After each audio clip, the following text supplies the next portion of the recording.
Today is May, ano po ngayon? May 26, 2024. At ngayon na po ngayon na ba ang huling linggo ng buwan ng Mayo taong 2024.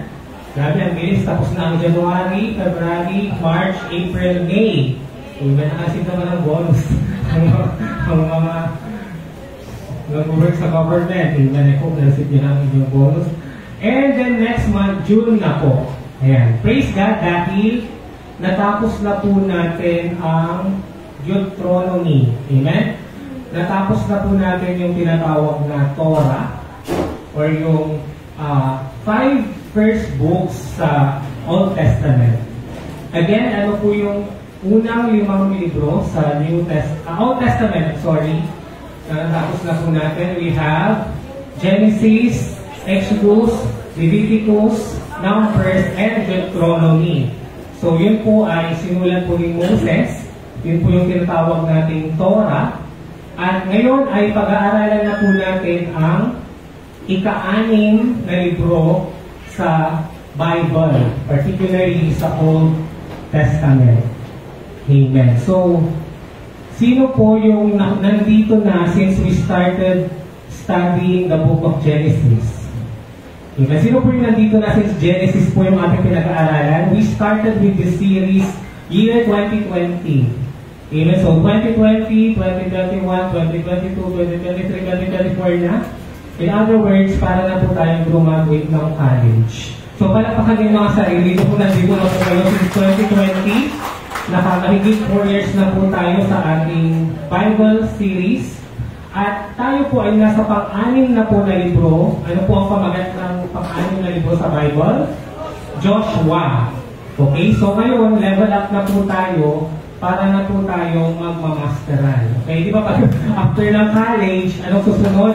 May mga nagmamasteral, 2 years yun. Tapos after ng 2 years, nag-doctoral siya or doctorate. So may mga doctor na tayo, doctor. Amen. Yan. So, I'm excited to study the book of Joshua with you. And I hope na kayo din po ay sumasabay po kayo sa pag-aaral ng ating Old Testament series. Ayan. Question? Sino na po sa inyo ang nakapagbasa ng Joshua chapter 1? Pakitaas niya po yung kamay. Sino pa po yung hindi nakapagbasa? Amen. Lakas pa ng pag-imen. Proud na proud pa.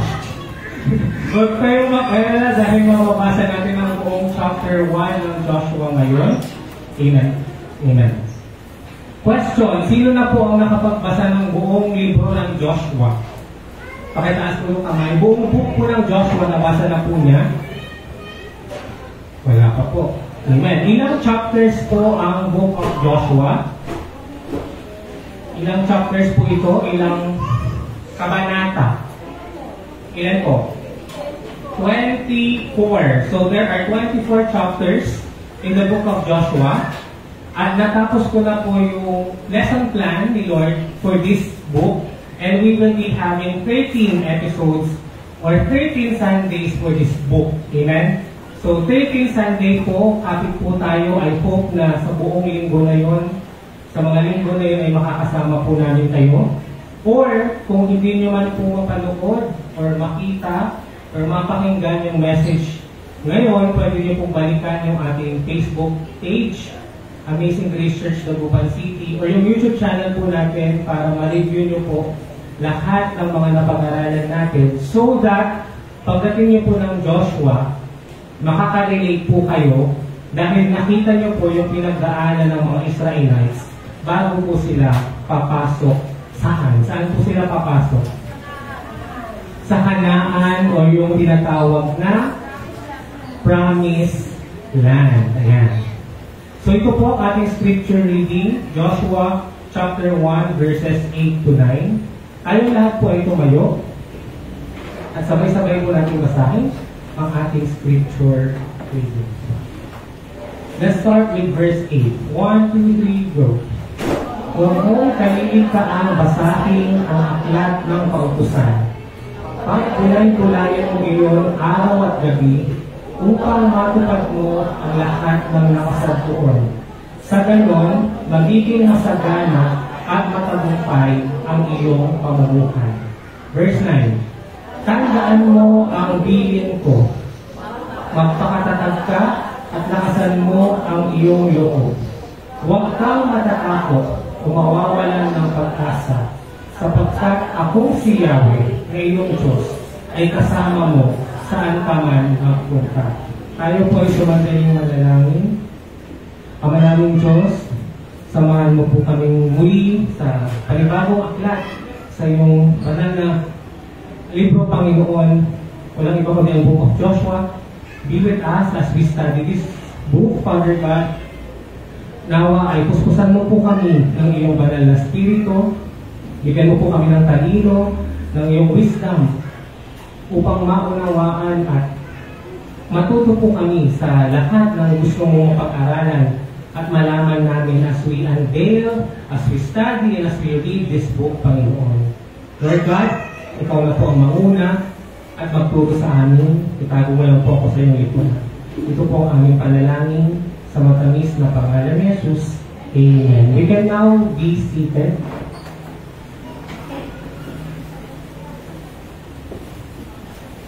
Amen. Praise God. Okay. Can I have a favor? Pwede huwag muna tayong maingay for a while or huwag muna tayong mag-cellphone. Pwede po mag-focus po muna tayo sa message. Amen? Amen. So mga nasa taas po, sana makinig po tayo dahil hindi naman po araw-araw na nakikita po tayo. This just happen once a week. Amen? And ang message po natin, it will take an hour lang naman po.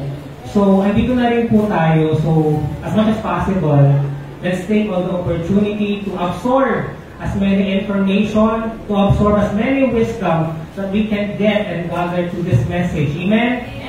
Okay lang po yun. Okay. So, pwede po ba kapag nakita niyo yung katabi niyo na nagsa-cellphone, pakisabi niyo sa kanya, cellphone ka lang, cellphone kapatid.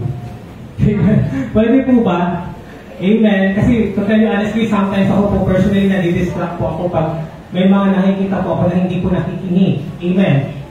Bakit po? Kasi pinaghihirapan din po natin mga speakers ang mga messages na ito. And we're doing our best para i-deliver po ito sa inyo. Parang sa restaurant, pinaghihirapan po yan yung mga nagluto. Amen. So nawa, kayong mga kumakain ay i-enjoy nyo rin po ito. Amen. Para hindi po masayang yung panahon po natin. Kasi we're here na rin po. Amen. Praise God. Thank you so much. Ayan. First question. Ayan, makinig po kayo. Ano po ang napansin nyo sa title ng pang-anim na libro sa Old Testament? Ano po ba yung title ng pag-aaralan natin for 13 Sundays? Joshua. Question, ano yung napansin nyo? Ano yung napansin nyo sa title ng librong ito? Pangalan. Amen. Praise God. Ano ulit yung unang libro sa Old Testament? We have Genesis, Exodus, Leviticus, Numbers, and Deuteronomy. At alam natin yung mga ibig sabihin nun, di ba? Ano yung Genesis? In the beginning. Exodus, the exit. Leviticus, the law or law. Pang-apat, Numbers, in the wilderness. At pang-lima, Deuteronomy or the second law. Ang ika-anim na libro ay kakaiba po siya. Paano po ito naging kakaiba? Dahil pangalan po ang pamagat ng librong ito. Amen? At alam po natin na sa Bible, marami pong libro na ang title nito ay pangalan. Amen? But if we will look into the first Bible title na pangalan, ang pamagat nito, ano po yun? Joshua. Amen? Alam niyo po, personally naniniwala po ako na hindi po ito aksidente. Amen? Bakit po? Dahil ano po ba ang ibig sabihin ng pangalan Joshua or Yeshua? Savior or salvation or kaligtasan. Amen? Again, ang pangalang Joshua or Yeshua ay nangangahulugang literally na Savior or salvation or kaligtasan. Sino po ba ang Savior natin, ang source ng ating salvation or kaligtasan? Si Jesus, amen, na ang ibig sabihin din ng pangalan niya ay Savior or salvation. Amen? Amen. Praise God. So again, ano po ang pangalan ni Jesus sa original text? Yeshua, amen, na nag-originate din po sa salita o pangalan na Joshua. Amen. Kaya pareho lang po ang ibig sabihin ng Joshua sa Jesus. Kung i-research nyo po yung kanyang meaning. Amen. It's just so happen na ang Old Testament po kasi ay originally, anong language po siya? Hebrew. Hebrew, amen. Kaya nung translate po nila ito, naging Joshua po siya into English. Amen. However, ano po ang original language naman po na ginamit sa New Testament? Greek, amen. Greek po ang original text. Amen. At ito pong language na Greek, nung i-translate na po sa English, yung Yeshua or Joshua ay ginawa po nilang Jesus. Amen? Kagaya nung pag-translate natin, nung Bible, question, nung i-translate natin yung New Testament na binanggit na ang pangalang Jesus, ano ang ginamit natin sa Tagalog translation? Jesus, amen? Jesus. So, Jesus, Jesus, Yeshua, Joshua, ay pare-pareho po ang origin nito na ang ibig sabihin ano po? Savior or salvation. Amen? Parang for example, yung Mary, ano po ba ito pag translate sa Tagalog? Maria. Amen? So, pareho lang po yung Maria sa Mary kung atin pong titignan kung saan po nagmula ang mga pangalang ito. Amen. Praise God. So that's the first point. Hindi pa nakaka-amaze na ang pangalan ng ating Savior ay nasa libro sa Bible. Amen. Because Joshua and Jesus refer to one and the same thing. Amen. They both mean or refer to the same meaning as Savior or salvation. Amen. Kasi di ba kung mapapansin po natin yung New Testament, ano po ba normally ang title ng mga libro sa New Testament? Ano po yung mapapansin natin? Sa New Testament ay mga pangalan na po yung title ng libro. Amen? Ano yung first 4 books ng Matthew, Mark, Luke, and John? Amen? Na ang lahat yun, ang kanilang ibinibita o ipinapakilala ay sino po? Ang ating Panginoong Jesus. Amen. Praise God. Ayan. Okay, so ang pamagat po ng ating chapter ay Joshua installed as leader. Question, ano po ang title nito sa Tagalog? Ano po yung pamagat niya sa Tagalog? Ang pagtatalaga, ang paghahanda sa pangako. Sa panangako. Ang paghahanda sa panangako. Okay. Ito po kasi ginawa ko siya sa NIV version. Ito po yung kanyang title in English. Ayan. Ayan. So, pakilabas na po yung mga notebook at ballpen para po maisulat niyo po kung ano ang natutunan niyo sa kwento at nasaan po si Jesus sa kwentong ito. Amen. So, where is Jesus in the story and what have you learned through this story? Ayan. So, the entire chapter 1 lang po ang magiging topic natin for today. We'll cover chapter 2 next Sunday. Sa first Sunday po na ng June. Yan. Let's start. Basahin po natin ang verse 1. Pagkamatay ni Moses na lingkod ni Yahweh, sinabi ni Yahweh kay Josue na anak ni Nun at lingkod ni Moses, patay na ang lingkod kong si Moses. Ngayon humanda ka at ang buong Israel at tumawid kayo sa ilog Jordan patungo sa lupaing ibinigay ko sa kanila. Gaya ng aking sinabi kay Moses, ibinigay ko na sa inyo ang lahat ng lupaing inyong mararating. Amen? So, grabe no, finally, after 440 years or more, ay makakabalik na po ang mga Israelita sa Kanaan. Amen? Amen. Just a short background. Tanong, nanggaling na ba ang mga Israelita sa Kanaan bago pa sila pumunta dito or makabalik? Amen. Amen. Sino po yung mga unang nakatira sa Kanaan ng mga Israelita? Sino po yung leader nila during that time? Si Abraham. Amen. Hanggang sa nagkaroon nga po ng famine or taggutom sa Kanaan at sa buong mundo, kaya silang lahat ng mga Israelita ay saan po pumunta? Sa Egypt. At ano po ang nangyari sa kanila sa Egypt? Sila po ay naging slave for how many years? 400 years. Amen. 400 years silang naging slave doon. At sino po ang ginamit ni God para po i-redeem or kunin or bawiin ang mga Israelita sa Egypt? Si Moses, na natunghayan natin kung gaano kaganda at kahirap, bittersweet ang kanyang naging journey sa pag-lead sa mga Israelites. Amen? Okay. Nakalimutan kong sabihin last Sunday na, kasi di ba nung pinag-aaralan natin yung book ni Moses, tapos kausap niya si Yahweh, di ba parang naiingit tayo sa kanya kasi nagkakaroon siya ng one-on-one conversation with the Lord. Amen? Amen? Pero kung titignan natin yung panahon ngayon na nasa atin na ang Espiritu ng Diyos. Amen? That the Holy Spirit is now in us, is now dwelling in us. Unlike before, yung time ni Moses na hindi po ito laging kapiling nila. Sa tingin ninyo, maa-amaze ba si Moses pag buhay pa siya ngayon?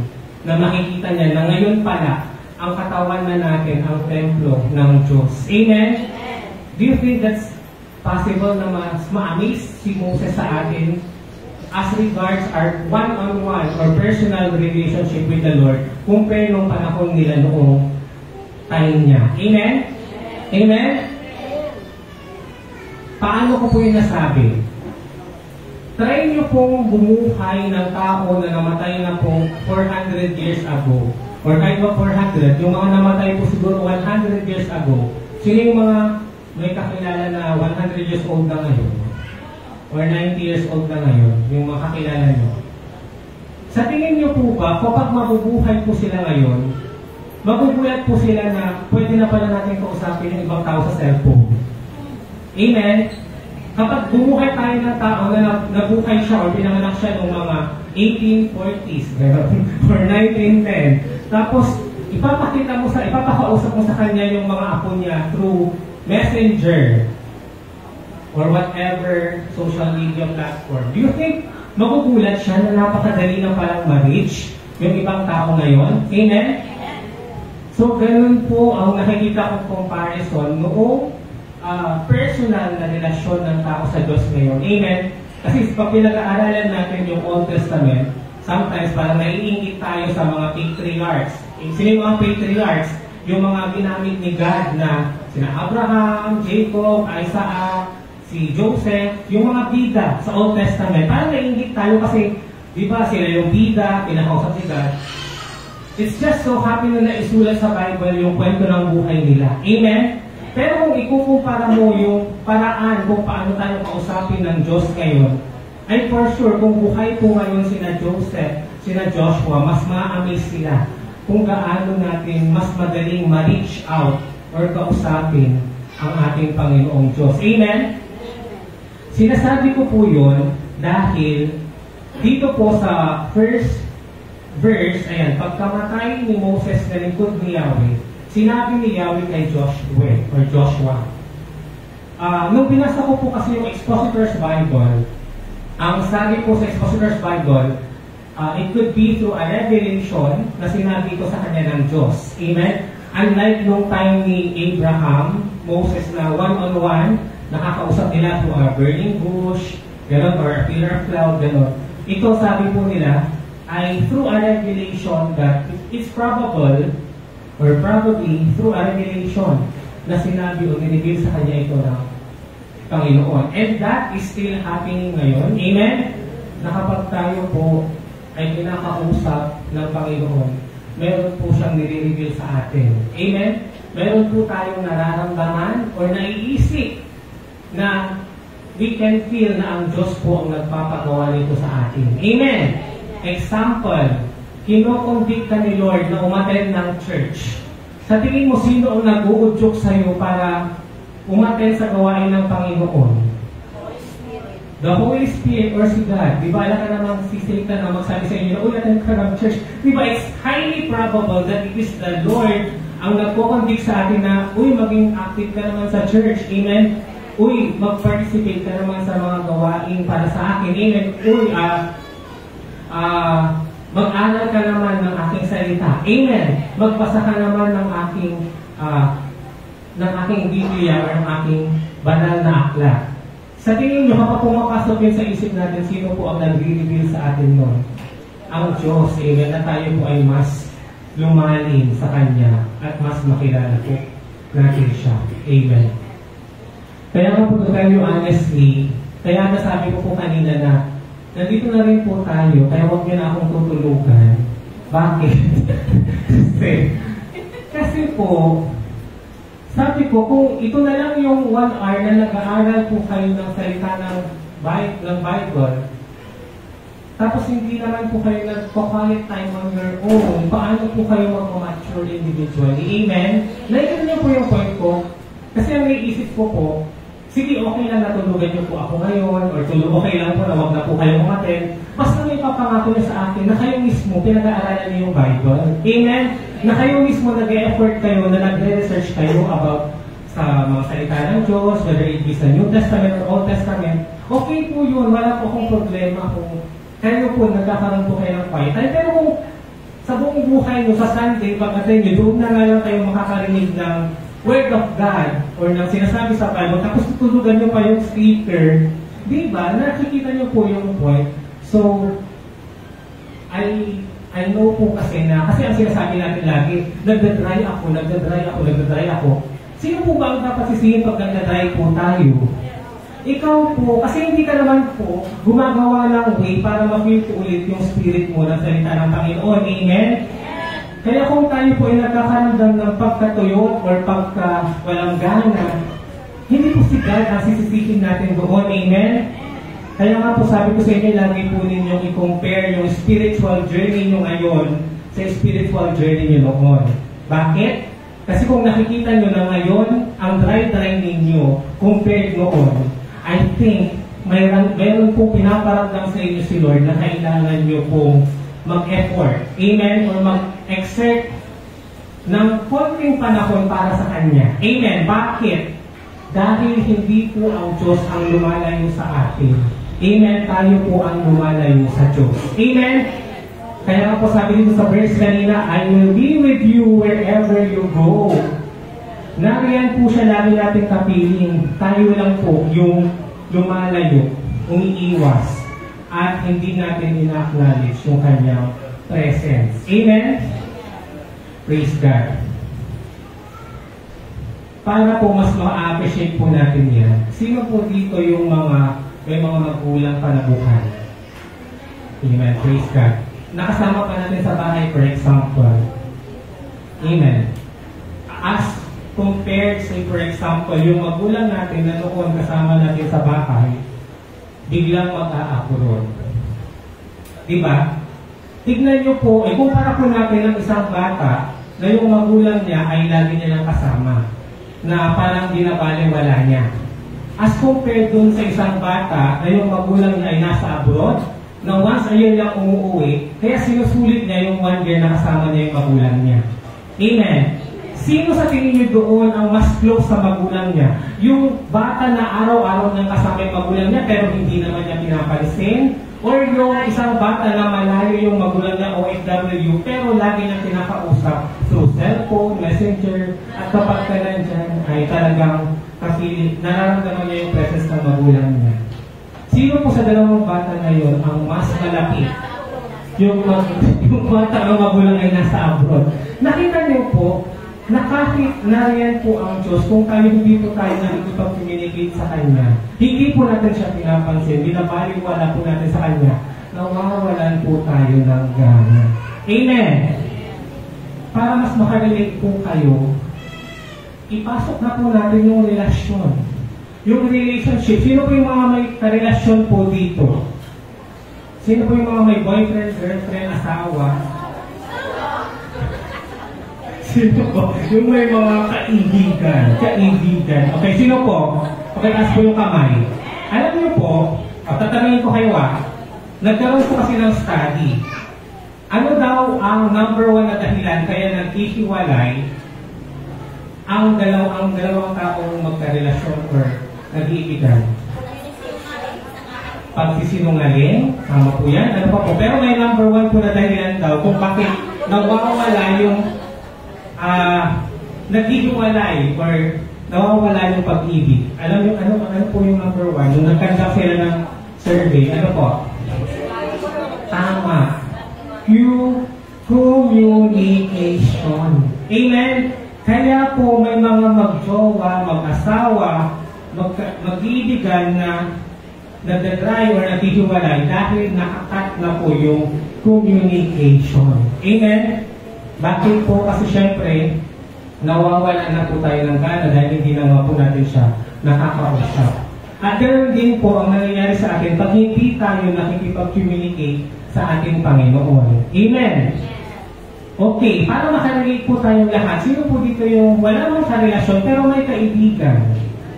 Kaibigan ng high school, college, or ano ba, elementary, kinder, o parang or sa Sunday school, okay. Sino yung mga may kaibigan? Di ba close na close kayo nung mag-classmate kayo? Pero unti-unti na kayong tumatanda at nag-separate na kayo ng school o hindi na kayo araw-araw nakikita sa classroom, unti-unti na rin nakakat yung fellowship o yung samahan ninyo. Bakit? Dahil nawawala na nga yung inyong constant communication. Ngayon nakikita nyo na po kung bakit nararamdaman natin na parang hindi tayo malapit sa Diyos. Ano po yung nawawala? Communication. Ayan. Kaya ito po, tignan niyo po hindi po ito mararamdaman ni Joshua kung hindi rin po siya constantly nakikipag-communicate kay Yahweh. Amen? Hindi makakaramdam ng mga revelation from God si Joshua kung hindi siya nakikipag-niig, nakikipag-quiet time, or pinakausap ang Diyos. Amen? Dahil sa kanyang pakikipag-communicate sa Diyos, ito po ang sabi sa kanya ni Yahweh. Ngayon, humanda ka at ang buong Israel at tumawid kayo sa ilog Jordan patungo sa lupain ibinigay ko sa kanila. Gaya ng aking sinabi kay Moses, ibinigay ko na sa inyo ang lahat ng lupain inyong mararating. Amen. So finally, meron na pong calling or perfect time na i-occupy na nila or ipopossess na nila or mapuposisyonan na nila ang lupang itinangako ito. Amen. And again, this happened by communication or ang ating constant na pakikipag-usap sa ating Panginoon. Amen. Tanungin mo nga yung katabi mo, kapatid, kinakausap mo pa ba ang Diyos? Yung totoo. Tanungin nyo nga siya, mga gaano katagal mo siya pinakausap?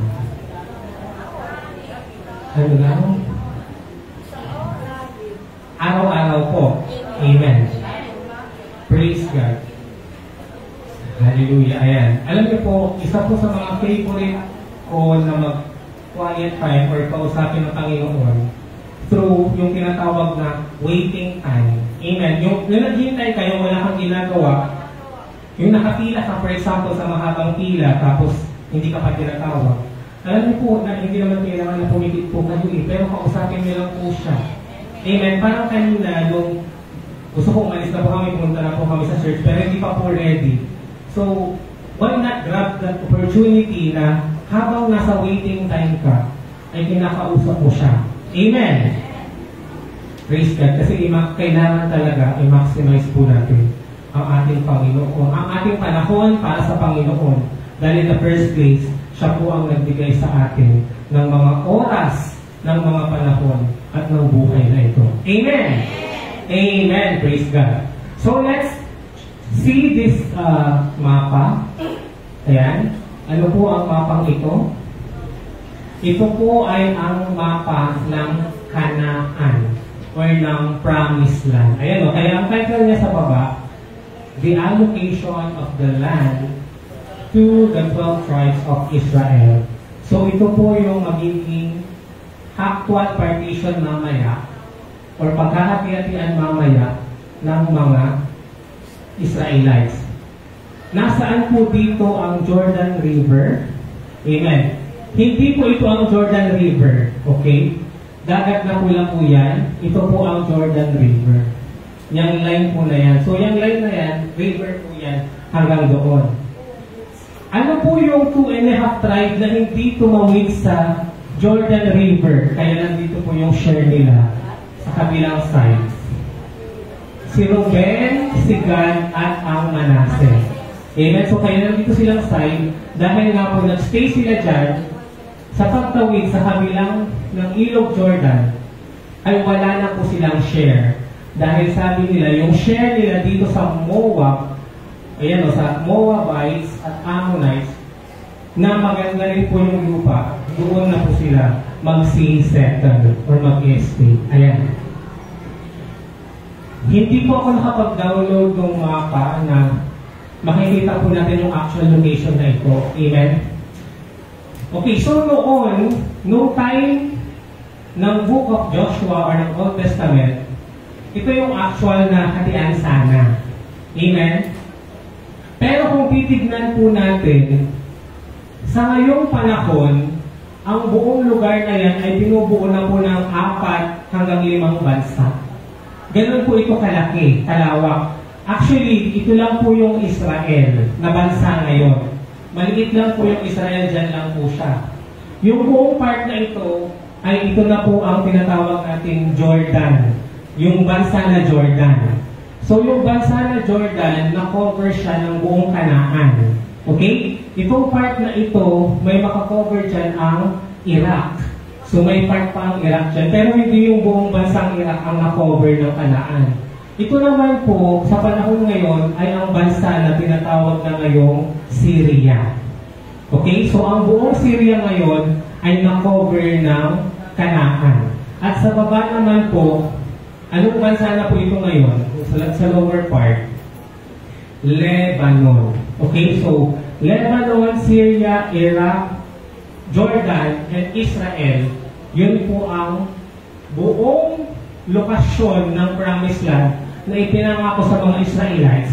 Pero sa panahon ngayon, ito na lang po ang Israel. Napakaliit na lang po siya. Amen?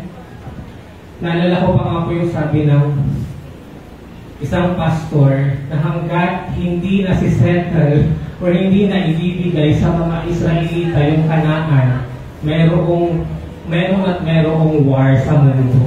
Amen? Hanggat hindi nila na-occupy yung buong yan na ipinangako sa kanila, huwag na daw tayong magtataka kung merong war, World War I, World War II, or even ngayon na inigera or pinapalayas ang mga Israelites. Amen? At sabi nga nung isang narinig ko pa ng pastor, kung hindi ka Kristiyano, wala kang pakialam sa buhay ng mga Israelita. Amen? Sabi nung isang pastor, kung hindi ka Kristiyano at hindi ka nag-aaral ng Bible, pag ginigera ang Israel, you don't care. Kasi, why would you care about them? Hindi lang naman sila ang bansa sa buong mundo. Amen? Why would you care about Israel? Marami pa namang ibang bansa dyan na ginigera. Amen? But, we know from the Bible sa Old Testament that those who will bless Israel will be blessed. Amen? And those who will curse Israel will be cursed. At yun po ang pangako ng Diyos sa kanila since the beginning. At ang Diyos ay hindi siya nagbabago ng kanyang pangako sa kanila. Amen? Kaya alam niyo po, kapag napapakinggan ko po yung mga foreigner na pastor na ina-explain po ito at hina-highlight po nila sa Christian kung gaano kahalaga ang role ng Israelites or ng Israel, ako po nararamdaman ko na sabi ko, natutuwa ako na parang ipinagtatanggol ng mga pastor na ito yung mga Israelites. Diba? How much more kaya paano kaya kung ang mga Filipino ang Israelites na tinawag sa Bible? Amen? Amen? Kasi po, ito po yung malungkot kasi sa Israel. Although sa Israel, sila po yung chosen generation or chosen nation, sila po mismo kasi hindi sila naniniwala kay Jesus. Amen? Yun yung nakakalungkot. Although sila yung chosen people, sila yung bida sa Bible, sila yung highlight na tinawag ng Diyos, sila mismo, hindi nila lahat ina-acknowledge si Jesus. So, hindi Christian ang lahat ng mga Israelites or ang Israel. Dahil majority po dyan ay mga tinatawag pang Jew or Hudyo na pinag-aaralan ang Torah. In other words, sila po ay nasa Old Testament lang. Ang pinag-aaralan lang nila, tinuturo pa lang nila, ay ang Old Testament at hindi pa sila naniniwala sa New Testament na kung saan sinasabi na ibinigay na si Jesus na tagapagligtas. Si Jesus na type and shadow ng lahat ng hinihintay nila sa Old Testament. Amen? Naalala niyo po yung video na pinlay ko dito about summary ng Deuteronomy? Diba, ang closing ng Book of Deuteronomy, natapos siya na parang hanging or hindi siya natapos. Bakit? Dahil since the Book of Deuteronomy, ano po ang nangyari? Hinihintay na lang nilang dumating yung Messiah or yung Savior. Amen? At hanggang sa 2,000 years ago, dumating na siya. Pero hindi nila kinikilala na si Jesus nga talaga yung tinatawag na Savior po na yun. Amen? Kaya, so grabe no? Ang laki pala ng promised land, kasama pala yung Lebanon, yung Syria, yung Iraq, tapos yung buong Jordan, tapos yun lang po yung Israel, sa may malapit sa may Judah. Amen, ang na-occupy po nila sa panahon ngayon. Ayan.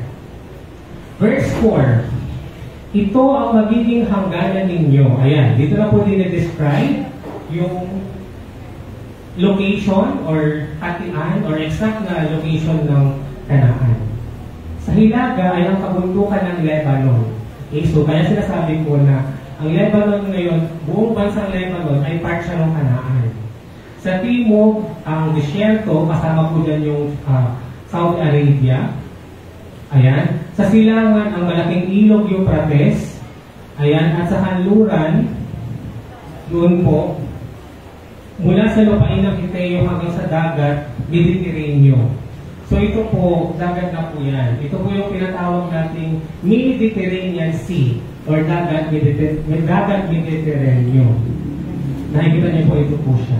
Yung color blue po doon. Tapos yung, ito po, yan po yung tinatawag na Dead Sea, if I'm not mistaken. Ay, hindi po yan yung Red Sea Mamaya papakita ko po yung Red Sea. Ayan, so ito po yung Red Sea. Ayun o, ito po yung Dead Sea. Ulitin ko po Ito po yung, ano tawag natin dito? Dead Sea. Dead or patay na dagat. Yun na po siya. So, ibig sabihin, doon po sa taas yung Kanaan. Amen? Tapos kung bababa po tayo sa baba ng Kanaan, dito po yung Red Sea. Parang colorway po yan na 1, 2, diretso hanggang pababa. Yan po yung Red Sea. So, ito naman po, makikita natin kung gaano kalapit lang yung Egypt sa Kanaan. Nakita niyo po, saan po sila galing 400 years ago sa Egypt? Andoon po yung Kanaan. Pero paano po yung journey nila, diba? Dumaan sila dito sa Red Sea, mawit sila papunta dito. Paakyat po dyan. Nakita niyo po? Dahil yun po yung route o ruta na nilid sa kanila ng Panginoon. Amen. Ayan. So again, ito po yung Dead Sea po yan. Yan po yung route nila. Bumaba po sila pabalik po sa may Kanaan. Ayan. Andun po sa taas yung Kanaan. I hope you can see. Ito po yung joining nila sa wilderness. Nakalagay pa dyan. Ayun yung route to the promised land. Bumaba po sila dyan, paakyat ng Edom. Naalala niyo po yung Edom? Yung nagpaalam po sila sa hari ng Edom, nadadaan sila papuntang Kanaan. Kasi mas shortcut po siya doon. Pero hindi sila dumaan, pinadaan tama, kaya dito sila dumaan sa may Moab. Naalala niyo yung Moab, si Balaam, tapos si Balak. Kaya dyan sila manggagaling papunta ng Kanaan. Instead na this side, papunta ng Kanaan. In other words, inikot nila yung Dead Sea. Kaya tuloy, napadaan pa sila dito sa Moab, nakalaban nila si Sihon, tapos si Og, yung mga Ammonites.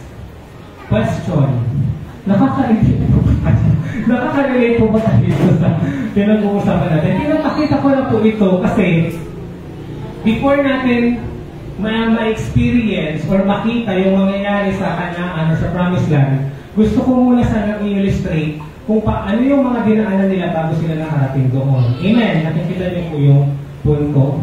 Na napakalapit lang naman kasi umikot-ikot pa sila dyan. Di ba kaya nga, gano'n po katagal yung wilderness journey nila? 40 years. Grabe no. Yung color red po na yan po yung 40 years na journey nila bago sila makabalik sa Promised Land. And now, ito naman po yung magiging journey nila sa Kanaan. Okay? So, dito po sila papasok sa Jericho. Naalala niyo po yung wall of Jericho.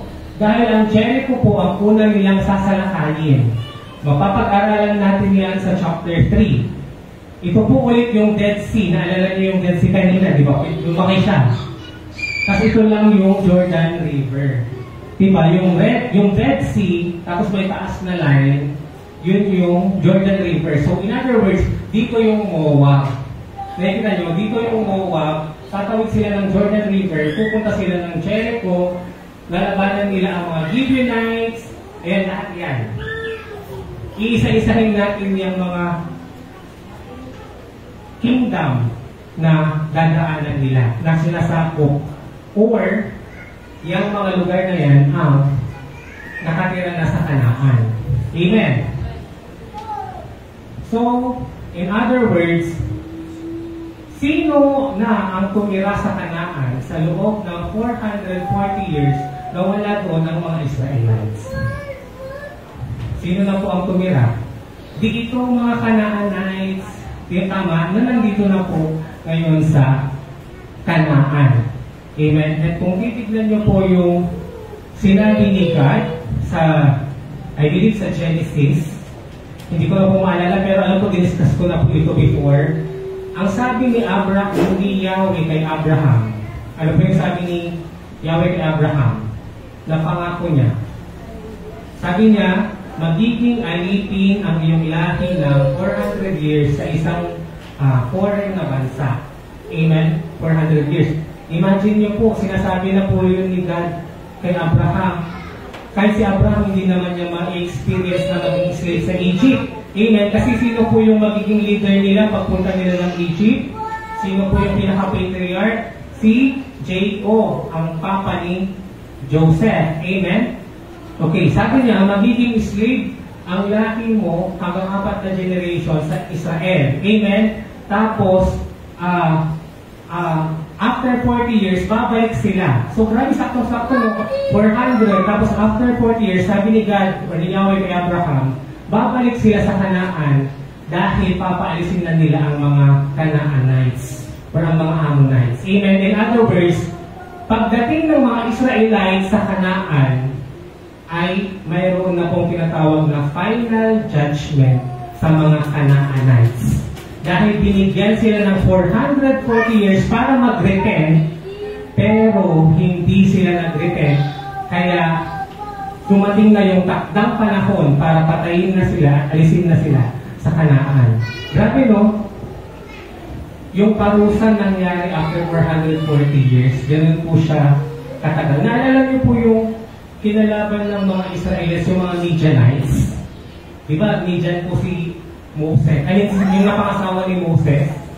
Naalala niyo pa po yun, di ba? It's like also a judgment to the Midianites for not repenting or coming back to the Lord after so many years na binigyan sila ng panahon para manumbalik sa Diyos. Amen?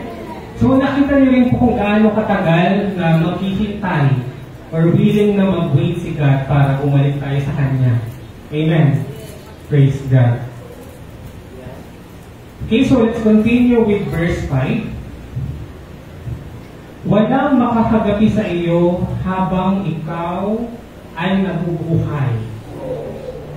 Sasamahan kita gaya ng patnubay ko kay Moses. Hindi kita iiwan ni hindi pababayaan man. Napakasarap naman po na i-reveal or sabihin sa atin ng Diyos na hindi niya tayo iiwan. Amen? At kung sinabi ito ni Yahweh o ni God kay Moses, I believe, sinasabi niya rin ito sa atin. Despite or in spite of all the problems or mga pagsubok na ating kinakaharap. Amen? Kaya pwede ba sabihin natin sa katabi natin, kapatid, kailanman ay hindi kayo iwan ng ating Panginoon. Amen? At kailanman ay hindi rin kita iiwanan. Wow! Talaga ba? At kailanman ay hindi rin kita pababayaan. Okay, so parang na kayong mga staff. So, ayan. Take note, yun po ang pangako sa atin ng Panginoon, hindi niya kayo iiwan ni hindi pababayaan na.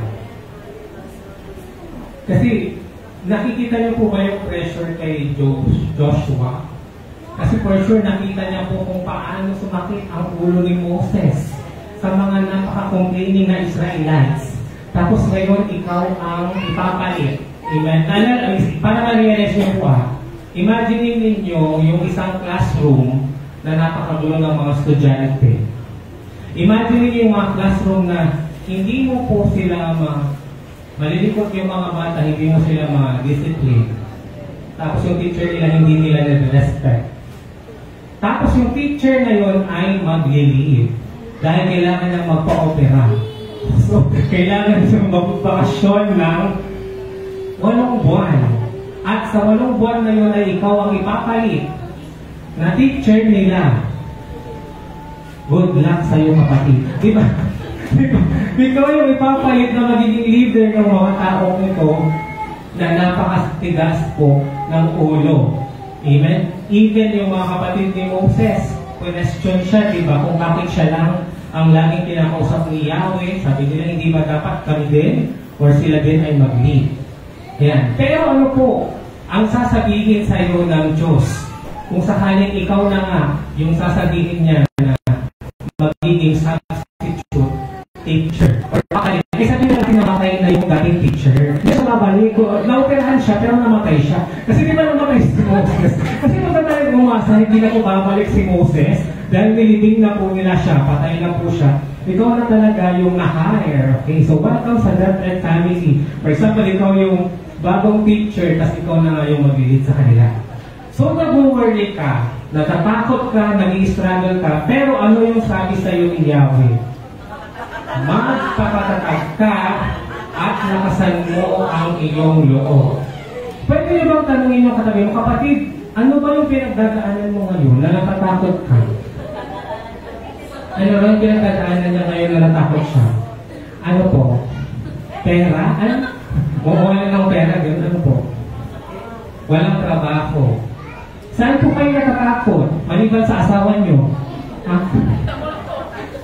Sa multo. Ayan, so kung whatever fear man yan, ang sabi po ni Yahweh, magpakatatag ka at lakasan mo ang iyong loob sapagkat ikaw ang mamumuno sa bayang ito sa pagsakop nila sa lupaing ibibigay ko sa kanila ayon sa aking pangako sa inyong mga ninuno. Question, ilang taon po nung mamatay si Joshua? Di ba si Moses ilang taon siya nung namatay siya? 120.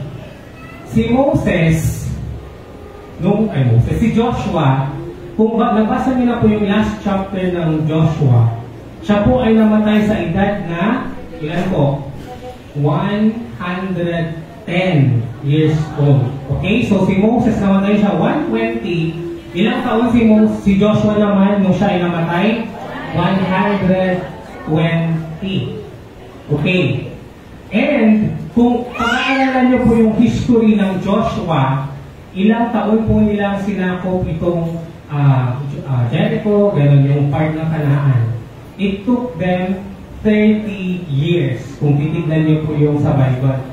Kaya kung i-count po natin na ilang years ba sila sa wilderness bago sila pumunta ng Canaan? 40. Ilang taon naman ulit yung pagsakop nila sa Jericho at sa lahat ng bansa sa Canaan? 30. So 110 minus 70. Ilang taon po si Joshua nung siya ay lumabas ng Egypt? Magiging 40 years old na siya. Okay? So in other words, nung nag-exit sila sa Egypt, ay 40 years old siya. Amen? In fact, 40 years old din po si Caleb nung tinawag sila na pumunta sa Canaan para mag-spy. Amen? So 40 years old sila noon. Ang nabigyan ng age si Caleb, pero hindi nabanggit si Joshua. Pero most probably pareho sila ng age. So 40 years old na si Joshua nung nasa first year sila sa Mount Sinai. Naalala niyo po yun? Okay, ilang taon ulit sila sa Mount Sinai o sa wilderness? 40. So 40 plus 40, ilan po yun? So ilang taon na po si Joshua nung pupasok sila ng Canaan? At inilid niya po yung mga Canaanites. Ilang taon na po si Joshua nung siya na po ang next na leader? 80. Ilan po yung 80? 80 years old. So ganun na po siya katanda. Sino po yung 8 years old and above po dito? Sister Esther, amen. At kung ikukumpara naman natin yung health nila or yung katawan ng mga tao noong panahong iyon, napakalakas nila. Amen? In fact, si Moses 120 siya nung namatay at umakyat pa siya sa Mount Nebo. Amen? So imagine 8 years old na si Joshua nung siya po ay mag-lead. Amen? In other words, hindi po hadlang ang edad para tayo ay magpagamit sa ating Panginoon. Amen? Kasi yung iba sabihin nila, matanda na ako magre-retire na ako, so kayo ng mga bata. Di ba usually ganun po tayo? Pero kung titignan nyo din po yung ages nitong mga ginamit ni Lord. Even nga si Sarah, ilang taon po siya nanganak po siya? 19 na po siya noon. Okay, let's proceed. Ano pa yung sabi sa kanya ni Yahweh? Basta magpakatatag ka at lakasan mo ang iyong loob. Sundin mo mabuti ang buong kautosang ibinigay sa inyo ni Moses. Huwag kang susuway sa anumang nakasaad doon at magtatagumpay ka saan ka man magpunta. Amen. So, yan po yung verse 8. Next verse will be a very popular and famous verse. Joshua 1:8. Sabay-sabay po natin basahin yung Joshua 1:8. Huwag mong kaliligtaang basahin ang aklat ng kautusan. Pagbulay-bulayan mo iyon araw at gabi upang matupad mo ang lahat ng nakasaad doon. Sa ganoon, magiging masagana at matagumpay ang iyong pamumuhay.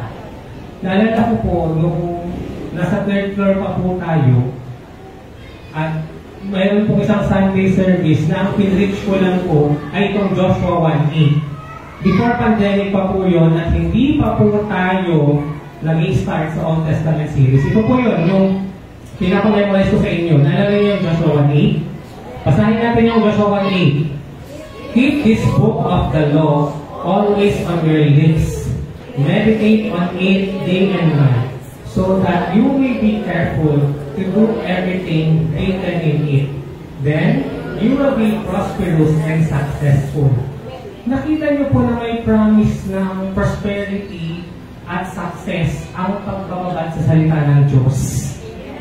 Kaya nga kanina sinabi ko sa inyo, kung itong 1 hour na lang yung panahon ninyo para makarinig ng salita ng Diyos, kasi hindi pa kayo makikinig, how can you expect your life to be more prosperous or more successful? Amen? Because you know what, if you want to be successful in life, if you want to be prosperous, know your priority. Amen? Know your priority. Kasi sometimes sa ating mga tao, nagiging mali po yung priority natin. We always say that we're busy with this, busy with that. Hello, lahat naman po tayo busy. Amen, we're all busy and you can't complain because I know every one of us is very hardworking sa ating mga individual life. But the question is, nag-aalat ka ba ng panahon para i-prioritize mo si Lord? Amen? And again, hindi lang po ito patungkol sa Sunday service, kundi patungkol po siya sa pagbubukas mo ng Bible. Amen? Sa isang buong linggo, ilang beses mo kinuha yung Bible mo para sarili mo itong basahin at pag-aralan? Araw-araw sa loob. Araw-araw. Kasi di ba parang, sino pa po yung nagbabasa ng our daily bread dito? Amen. Ito po yung sinasabi ko sa inyo, kaya ko pinamemorize yung Joshua 1:8 sa inyo, kasi po mayroon na pong pangako na magiging prosperous ka, successful ka, if you always study the law, which is the Bible, or the book of God. Keep this book of the law always on your lips, meditate on it day and night. Naalala niyo po yung Shema. Diba, sabi rin doon sa Shema, love the Lord your God with all your heart, with all your soul, with all your mind, with all your strength. Sabi niya, pag-aralan mo ito araw at gabi, sa pagising mo sa umaga, sa pagtulog mo sa gabi, saan ka man sa iyong paglalakbay, saan ka man pumunta. So, lagi pong may pangako na kapag tayo po ay mabad sa presensya ng Diyos at sa pag-aaral ng Kanyang salita, huwag na po kayong magtataka kung mag-top po kayo sa board exam. Amen! Or mag-top po kayo sa lahat ng ano ninyo, exam na yan, everyday ninyo. Sino po yung mga tapos na po, kasi di ba graduation na next week? Meron mo ba nagre-review dito? Kasi malapit na po ating recognition. I hope na marami pa rin tayo with honors. Amen. Sino po yung mga with honors natin dito? Pakitas mo yung kamay. Amen. Amen. Praise God. Ayan. Okay, papatuloy po natin. Verse 9. Okay, nakita niyo po yung Joshua 1:8, yung meditate on it. Isa po yun sa mga napaka-popular na verse sa Book of Joshua. Isa pa po itong verse 9 na napaka-popular. In fact, binanggit po siya kanina ni Sister Emelda. Tama si Sister Emelda, di ba? Binanggit niya ito eh. Okay, basahin po natin ang Joshua 1:9. Okay, sabay-sabay po tayo. Tandaan mo ang bilin ko. Magpakatatag ka at lakasan mo ang iyong loob. Huwag kang matatakot o mawawalan ng pag-asa, sapagkat ako si Yahweh na iyong Diyos ay kasama mo saan man magpunta. Aware po tayo, or narinig na po ba natin itong Joshua 1:9? Amen. Para mas maalala niyo po siya, ito po yung English version niya. Sabay-sabay po natin basahin yung Joshua 1:9. Have I not commanded you? Be strong and courageous. Do not be afraid. Do not be discouraged. For the Lord your God will be with you wherever you go. Grabe no, ang ganda ng Joshua 1:9. Pangako po ito ni God sa akin. Be strong and courageous. Sabihin niyo nga po, be strong and courageous. Do not be afraid. Do not be discouraged. For the Lord your God will be with you wherever you go. Amen. Alam niyo po, hindi ko makakalimutan ng verse na to kasi ang nag-highlight sa akin ito ay si Alex Gonzaga. Kasi friend ko siya. Si Alex Gonzaga. Kasi mahilig po akong manood sa YouTube ng testimony ng mga artista na naging Christian. Amen. At then, ito pa po yung sabihin ko sa inyo okay lang po na makinig kayo, for example, ng 1 hour dito sa message, pero sana makinig din kayo sa mga ibang preaching online. Amen? Hindi ko po sinasabi na dapat sa akin lang kayo makinig. Bakit? Kung kaya nyo pa pong pakinggan yung preaching ng ibang pastor, 10 man yan, 8 man yan, 18, 20, go. Basahin nyo, pakinggan nyo sila. Hindi lang po ako ang tanging nagpapaliwanag ng salita ng Diyos. At alam ko po, kahit sino mang pastor yan, makakausapin kayo ng Panginoon pag nakinig kayo sa kanila. Amen? May one time kasi, narinig ko kay Alex Gonzaga, matagal ko itong narinig siguro mga 8 years, 9 years ago na, nung baby Christian pa ako, tapos, nag-testimony kasi siya sa church nila. Umiyak siya nun kasi natatakot siya. Bakit siya natatakot? Kasi all throughout her life, kasama niya yung ate niyang si Tony Gonzaga. Okay? Tapos, on that year, ikakasal na yung ate niya, si Tony. Kaya, seseparate na siya ng bahay. Magiging mag-isa niya na lang doon sa bahay nila. Kasi parang sanay siya na tumanda silang magkapatid na close, nagsasabihan ng problema magkasama. So, natatakot siya na what if yun nga, mawala na yung ate niya or sumeparate na hindi niya na makakasama or makakapiling everyday. And when he felt that, ito daw yung nabasa niyang verse sa Bible, na naramdaman niya na ang Diyos ang nagsasabi sa kanya na be strong and courageous, do not be afraid, do not be discouraged, for the Lord your God will be with you wherever you go. Amen? Kaya nga every time naririnig ko itong, naalala ko yung testimony niya. That's why it's very important sa ating mga Christian na mag-share po tayo na mag-share ng mga testimony natin. Amen? Kasi hindi nyo alam kung ano ang magiging impact niyan sa mga makakarinig nito. Amen? Ayan. So, hindi ko po alam kung ano po yung pinagdadaanan nyo ngayon. Hindi ko po alam kung saan po kayo natatakot. Hindi ko po alam kung ano po yung nagiging discouragement ninyo. Pero, huwag niyo pong kalilimutan na sinabi ni God sa atin. He will be with you wherever you go. Saan ka man pumunta, kasama ka niya. Amen? Amen. Okay, verse 10. Kaya ipinag-utos ni Joshua sa mga pinuno ng bayan, lipunin ninyo ang buong kampo at paghandain ng pagkain ang mga tao. Okay? Sa ikatlong araw, tatawid tayo ng Ilog Jordan upang sakupin ang lupain ibinigay sa atin ni Yahweh na ating Diyos. Ayan. May mga times po ba na natatakot po tayong gawin yung isang bagay na pinapagawa ni Lord? Amen. Pero kapag nag-pray na tayo, nagkakaroon na po tayo ng courage o nung tinatawag na confidence na gawin ito para sa ating Panginoon. Amen?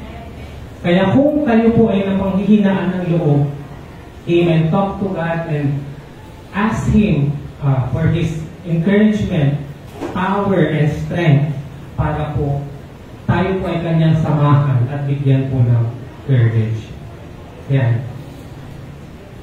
Verse 12, sinabi naman ni Joshua sa mga lipin ni Reuben, Gad, at sa kalahating lipin ni Manases, alalahanin ninyo ang sinabi sa inyo ni Moses na lingkod ni Yahweh. Ibibigay sa inyo ni Yahweh ang inyong Diyos, na inyong Diyos ang lupain ito upang dito kayo manirahan. Even, sino po ulit itong mga kausap ni Joshua dito? Si Reuben, Gad, and Manasseh, yung tribe nila. Bakit po? Ano po ba yung promise nila kay God?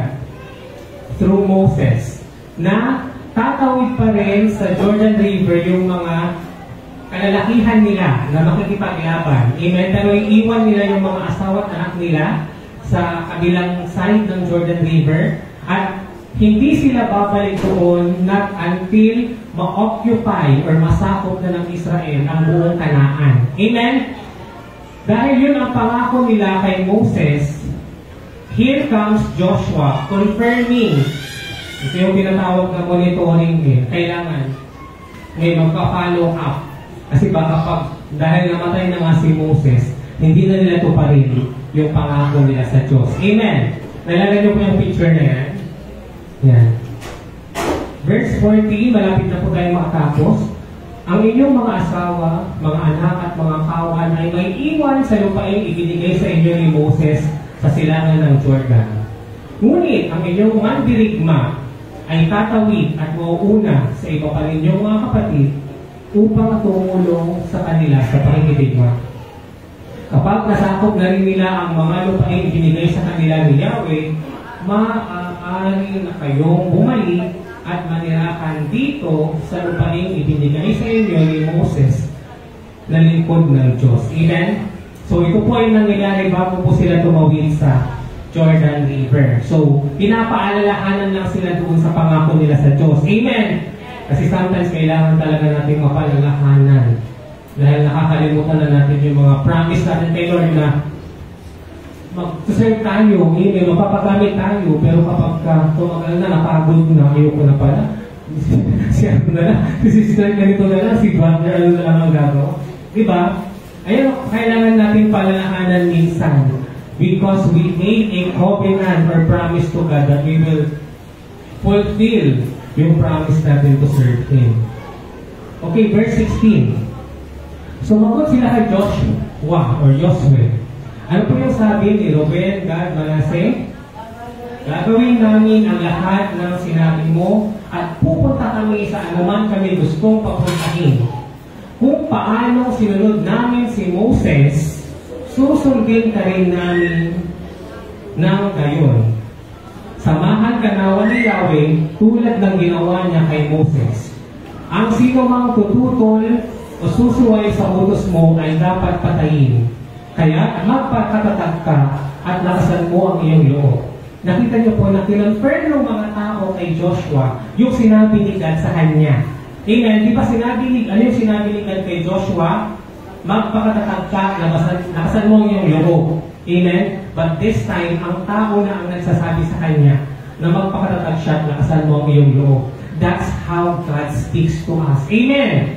At dyan po nagtatapos ang ating kwento. Palapakan po natin ang ating Panginoon. At ngayon po ay may panoorin po tayong video clip. Amen? So panoorin po natin itong video na ito para po mas ma-appreciate po natin ang kwento ito.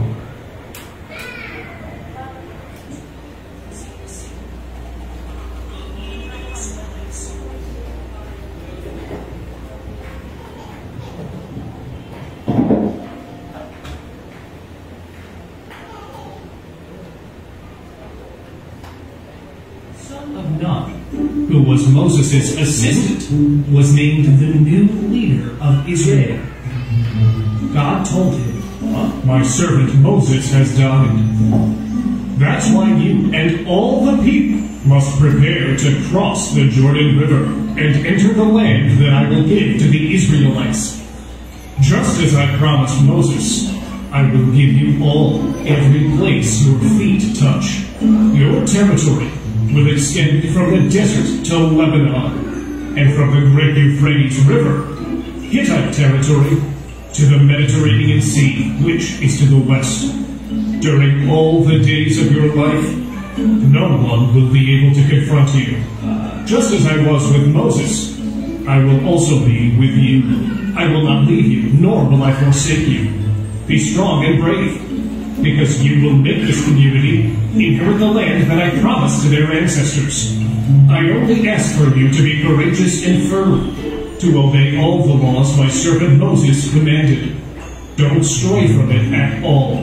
Only then will you succeed wherever you go. Comply with care all that is written in the book of the law. Then you will prosper, and you will succeed. See that I command you that strive and be brave. Do not fear or dismay, for the Lord your God will be with you wherever you go." Hey. So, Joshua ordered the leaders of the community, "Let them go all over the camp to tell the community to prepare provisions, because in a few days they will cross the Jordan River to take possession of the territory that God will give you as an inheritance." To the tribe of Reuben, tribe of Gad, and the half-tribe of Manasseh, Joshua told them to remember the words of Moses, and he commanded them to obey the laws that God commanded. They answered him, "We will obey everything you have told us, and we will go wherever you send us. We will obey you in everything, just like we did with Moses. All we ask is that the Lord be with you as he was with Moses." They were in the territory of Shittim, east of the Jordan River, facing the land of Jericho. Jericho was very close to Canaan.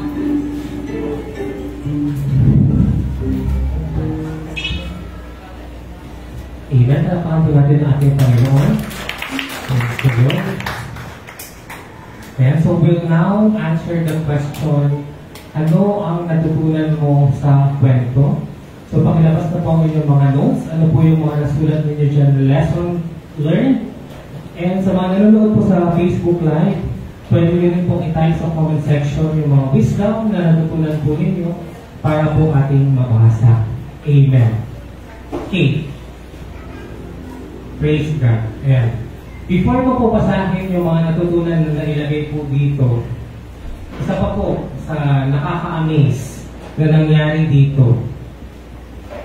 Question, saang river po na-baptize si Jesus bago po siya mag-start sa kanyang ministry?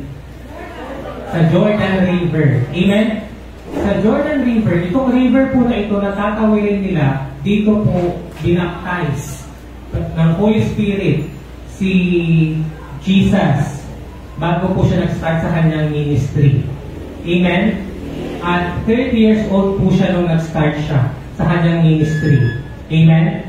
Pero dito naman, 30 years na mag-ministry si Joshua sa Canaan. So nakikita niyo po how Joshua is a type and shadow of Jesus Christ. Amen? Kaya nga pareho rin yung kanilang pangalan. Imagine, kung tatawagin po nila na river na to is the same Jordan River na bininyagan or na ilubog po sa tubig si Jesus. Sino po yung nag-baptize kay Jesus? Si John the Baptist. Yeah. Praise God! So let's start. Number 1, ano po yung natutunan natin sa kwento? Communication is the key. Communication to God, communication to Yahweh, para hindi po tayo mag-drive or mawala or lumayo sa Kanya. Amen. Nakasulat po dito, God will install new leaders to replace the previous one. Amen? Ayan po. Nakita niyo po how that God prepared Joshua bago po siya maging leader. Amen? At kung meron man nga po na mga aalis, surely si Lord po will provide. Amen? I'll give you a specific example po dito. Hello, Sister Anna, if you're watching, shout out to you. Kasi to tell you honestly, nung mag-a-abroad na po si Sister Anna, medyo natakot po ako nun. Bakit po? Kasi alam ko po kung gaano po siya ka-hands-on sa church. Amen? And to tell you honestly, si Sister Anna, siya po yung nag-a-ask sa aming mga speaker kung available ba kami this Sunday. Siya yung nag-a-assign ng speaker sa Sunday ng mga participants, nilibig sa Sunday school, lahat ng program. And ano, sabi ko, parang siya yung talagang chairman, yung administrator ng church. Kaya nung mag-a-abroad na po siya, nag-worry po ako nung natakot po kung sino na po yung gagawa sa ministry niya. Pero ngayon, makikita naman natin na kahit wala na siya, may mga bagong in-install naman si Lord para gampanan yung trabaho niya. Ngayon, papahan natin ang ating Panginoon. Praise God. Kasi the Lord is still, tawag ito? Ano na nga ba yung, hindi siya nagsisinungaling. Amen? Honest and faithful to His promise.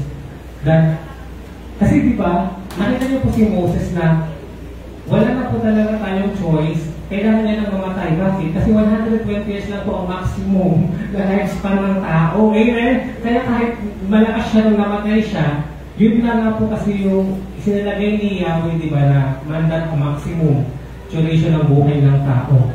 But still, malakas siya, malusog siya nung siya ay nawala. Ayan, number 2, ito po yung Joshua 1:8. Meditate on the Word of God day and night. It's very important po na tayo po ay mayroong individual or kanya-kanyang quiet time or communication time with the Lord day and night. Amen? Number 3, God will prepare you before you face your battle. Amen? God will prepare you before you face your battle. Amen? When God brought you out of something or somewhere, He is going to bring you to a new place or a new ministry or task. Sabi po dito, kaya kanya inilabas sa ganitong lugar or sitwasyon kasi ilalagay ka pala niya sa ibang lugar na mas better at handa ka ng harapin ito. Amen? Bakit po? Dahil nag-close na po yung wilderness chapter or wilderness journey nila.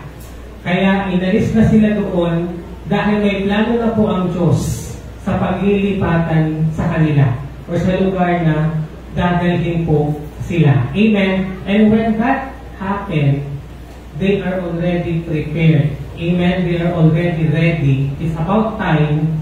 It's God's perfect time. Amen? May mga ano po ba kayo, na-encounter po ba kayo na naramdaman nyo na close na tong chapter na to? Sabi, chapter close. Diba? Tapos na tong chapter na to kasi meron palang bagong plano ang Diyos para sa atin. Amen? Amen. Praise God.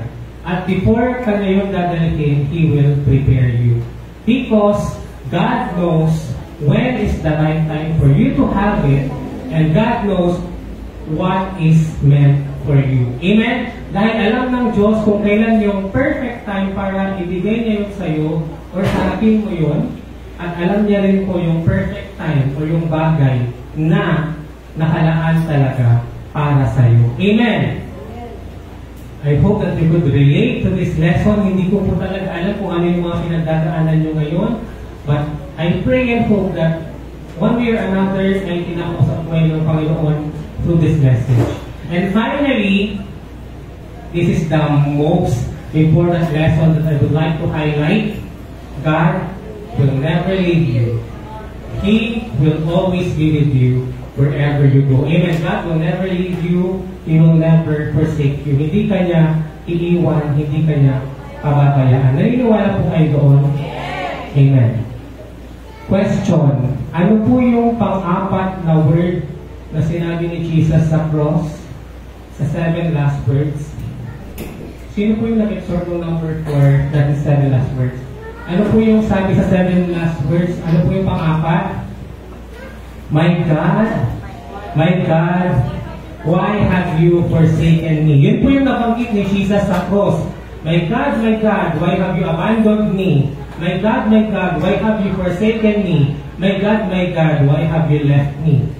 Question, sa tingin ninyo, bakit kaya yung nasabi ni Lord Jesus? Amen? You know what, ito naman pong verse na to, na-appreciate ko siya dahil pinanood ko yung testimony ni Melay. Salayin ko si Melay, friend ko din po siya. Si Melay sana. Saan po sila blend ni Melay? Nasawa ni, ano po? Melay Francisco. Sino na yung asawa niya? Si Jason Francisco. O yun, nag-7 last words kasi siya. Yung last, basta this year yata, nakita mo rin video niya. Yung pang-4 word na next-word niya. Again, tanongin ko sa inyo, bakit kaya nabanggit ng ni Jesus yung my God, why have you abandoned me? My God, why have you forsaken me? Alam niyo po sa kanya ko lang ito napakinggan. At napaisip talaga ako doon sinabi ni Melay. Alam niyo po sabi ni Melay, kaya po nasabi yun ni Jesus. Why? Because He is also 100% human. Amen? 100% din po siyang tao na nararamdaman niya ang nararamdaman ng tao. Amen? Sino po dito ang sometimes napipiling natin na iniwan na tayo ng Diyos o inabandon na tayo ng Diyos? Ako mismo, I could guarantee you na ilang beses ko din pong naramdaman or na-feel na, Lord, why have you abandoned or forsaken me? Especially kung nasa sitwasyon ka na hindi mo ma-imagine bakit ka nandito, bakit ka niloko, bakit ka na-scam, di ba? Parang, well, did you allow this to happen? Di ba? Nakita mo naman na ito, bakit mo hinayaang mangyari? Something like that. So we would really ask, why have you abandoned me? Amen? Kaya nasabi ni Jesus dahil tao din siya. Pero ang katotohanan, hindi siya inabandonan ng Diyos. Amen? kailanman ay hindi siya inabandonan ng Diyos. Amen? Bakit? Dahil hindi po natapos sa cross ang buhay ni Jesus. Hindi po natapos sa cross ang kwento ng kanyang buhay. Dahil after nun, makikita natin yung victory niya na mapagtatagumpayan niya ang kamatayan at kasalanan. Amen? Doon ko na-gets na, oo nga, no, kaya rin pala nasabi yun ni Jesus. Dahil tao din siya na makakaramdam na parang iniwan siya. Sino ba naman ang hindi magsasabi nun na akala ko ba ako yung pinadala mong Savior, bakit nandito ako ngayon napapatayin na ako? Tama? So it's normal for a human being, for a person to feel na na-abandon na tayo, iniwan tayo ng Diyos. Pero ang totoo, kailanman na hindi niya tayo iiwan. He will never leave you nor forsake you. Amen? Kung mararamdaman nyo na sometimes iniwan na kayo ng Diyos, kapatid, nagkakamali ka po dahil nariyan lang siya. At kasama ka niya po palagi. Amen? Praise the Lord. And finally, last question, where is Jesus in the story? Amen? Nasaan po si Jesus? He is like Joshua na who was never left, who was never abandoned, nor forsaken by God. Amen? Nakita niyo po si Jesus sa buhay ni Joshua na kahit kailanman ay hindi siya inabandona, hindi siya iniwan ng Diyos. At ganoon din po yung ginawa ng Diyos ni Yahweh kay Jesus nung siya po ay nakapako sa cross. Amen? Kahit nasabi ni Jesus o naramdaman niya na parang iniwan na siya, hindi po siya iniwan ng Diyos. Amen? Yun lamang po. Maraming salamat and to God be the glory.